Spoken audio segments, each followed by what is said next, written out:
대한민국 국민이 가장 사랑하는 독립운동가, 민족의 거두, 백범 김구. 우리는 그를 인자한 미소를 지은 결의의 스승으로 기억합니다. 역사 교과서와 미디어가 만들어낸 완벽한 신화 속에서 그는 언제나 정의롭고 무결한 영웅이었습니다. 하지만 역사의 봉인을 뜯어내면 전혀 다른 인간 김구가 등장합니다. 무고한 민간인을 향한 잔혹한 폭력, 독립운동 자금을 둘러싼 동지숙청, 그리고 해방 전국을 피로 물들인 암살의 배후. 오늘 영웅의 신화 뒤에 숨겨진 차가운 칼날을 추적합니다. 1896년 3월 9일 새벽, 황해도 치아포의 한 주막, 21세의 청년 김구는 유난히 몸가짐이 미심쩍은 한 남성을 주목합니다. 조선인 복장을 하고 있었지만 어딘가 모르게 풍기는 이질감. 김구는 그에게 다가가 말을 건넸습니다. 남자는 유창한 한국어로 대답했지만 대화로 나눌수록 김구의 직감은 확신으로 변했습니다. 조선인이 아니다. 조선인의 언어를 완벽하게 체득한, 그러나 조선인은 아닌 기만적인 일본인이 존재였습니다. 그 순간 김구의 머릿속에는 단 하나의 생각만이 스쳤습니다. 국모를 살해한 미우라 공사의 무리다. 오해와 증오가 뒤섞인 광기가 솟구쳤고 청년 김구는 망설임 없이 그 일본인을 습격했습니다. 발로 차고 칼로 찌르고 숨이 끊어진 남자의 피를 마시기까지 처참한 살인이었습니다. 김구는 자신이 져서 백범일지를 통해 이 사건을 대대적으로 홍보했습니다. 일본 군 장교를 처단한 민족적 거사였다는 주장, 국민들은 이 드라마틱한 영웅담에 열광했습니다. 하지만 여기서 엄청난 반전은 당시의 공식 재판 기록은 전혀 다른 진실을 가리키고 있었습니다. 사건 직후 조선 관리와 일본 영사관이 합동조사한 법정 기록에 따르면 피해자 스치다 조스케의 직업은 군인이 아닌 계림장업단 소속의 무역 상인이었습니다. 그는 칼이나 총을 소지하지도 않은 평범한 민간인이었습니다. 조선 정부의 판결문에도 그는 장사꾼으로 명시되어 있었습니다. 청년 김구의 가슴 속에 끓어오르던 일제에 대한 징후가 아무 상관없는 무고한 일본인 상인을 향한 묻지마 살인으로 이어진 것입니다. 과연 이것을 독립운동의 서막이라 부를 수 있을까요?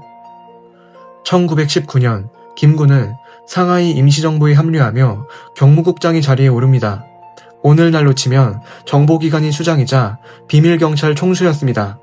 당시 임시정부는 일제의 밀정과 스파이들로 인해 내부 정보가 낱낱이 유출되던 극한의 위기 상황이었습니다.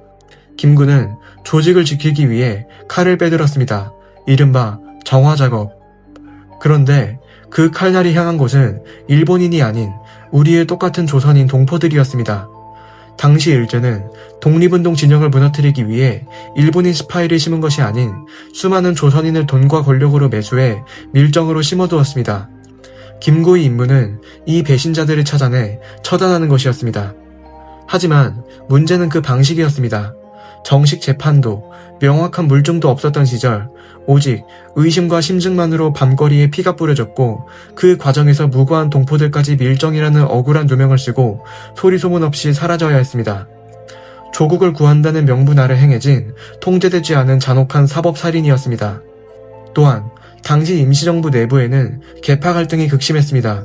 이 과정에서 자신과 정치적 노선이 다르거나 갈등이 있는 동포를 밀정이라는 프레임을 씌워 제거했다는 의혹도 존재했습니다. 1945년 해방된 조국으로 돌아온 김구. 대중은 그를 민족의 구원자로 연호했지만 그가 마주한 권력의 현실은 냉혹했습니다. 이승만, 송진우, 장덕수 등 저마다의 비전을 가진 정치가들이 건국 주도권을 두고 격렬하게 충돌했습니다. 그리고 이 혼란의 소용돌이 속에서 대한민국 정계를 뒤흔든 피비린내 나는 연쇄 암살 사건들이 시작됩니다. 첫 번째 타깃은 민족주의 우파의 거두이자 한민당의 영수였던 고아 송진우였습니다. 1945년 12월 30일 새벽 6시 자택에서 잠을 자던 그는 괴한들이 총탄을 맞고 그 자리에서 숨졌습니다. 동아일보 사장을 지내고 대중적 영향력이 막강했던 거물 정치인이 허망한 죽음이었습니다. 비극은 끝나지 않았습니다. 2년 뒤인 1947년 12월 2일 저녁, 이번엔 한민당의 핵심 이론가이자 빼어난 정치가였던 창량 장덕수가 자택인 설산장에서 현역 경찰과 청년 단원의 총격을 받고 살해당합니다. 그는 미소공동위원회 참가 문제를 두고 김구와 정면으로 대립하던 인물이었습니다. 사건 직후 한반도를 통치하던 미군정 정보당국은 극비리의 수사에 착수했습니다. 그리고 그들이 작성한 비밀 보고서에는 충격적인 결론이 내려져 있었습니다. 송진우를 암살한 하현우, 장덕수를 저격한 박광욱, 이들은 모두 김구가 이끌던 한국독립당의 핵심 당원이거나 백범을 추정하는 비밀 결사대원들이었습니다. 미군정 보고서는 두 사건이 최종 배후이자 명령권자로 단 한 사람, 김구를 공식 지목했습니다. 장덕수 암살 사건이 재판정, 군사법원의 증인으로 소환된 김구는 평생 쌓아온 명성에 치명적인 오점을 남기게 됩니다. 체포된 암살범들은 법정에서 백범 선생의 명령에 따라 정적을 처단한 것뿐이라고 당당하게 주장했습니다. 하지만 김구는 나는 전혀 모르는 일이며 이들이 내 이름을 판 것이라며 부인했습니다. 법적 처벌은 면했지만 대중의 의심은 거두어지지 않았습니다. 일제강점기 시절 민족을 위해 적이 수뇌부를 암살하던 한인 애국단의 총구가 해방된 조국에서는 권력을 쟁취하기 위해 동포 정적을 향해 당겨진 것이 아니냐는 뼈아픈 지적이었습니다. 민간인 살해, 동지 숙청, 그리고 정적 암살 의혹까지 우리가 외면해왔었던 백범 김구의 기록들은 결코 가볍지 않습니다. 그는 조국의 독립을 위해 평생을 바친 위대한 지도자였지만 동시에 목적을 위해 수단과 방법을 가리지 않았던 위험하고 냉혹한 정치가였습니다.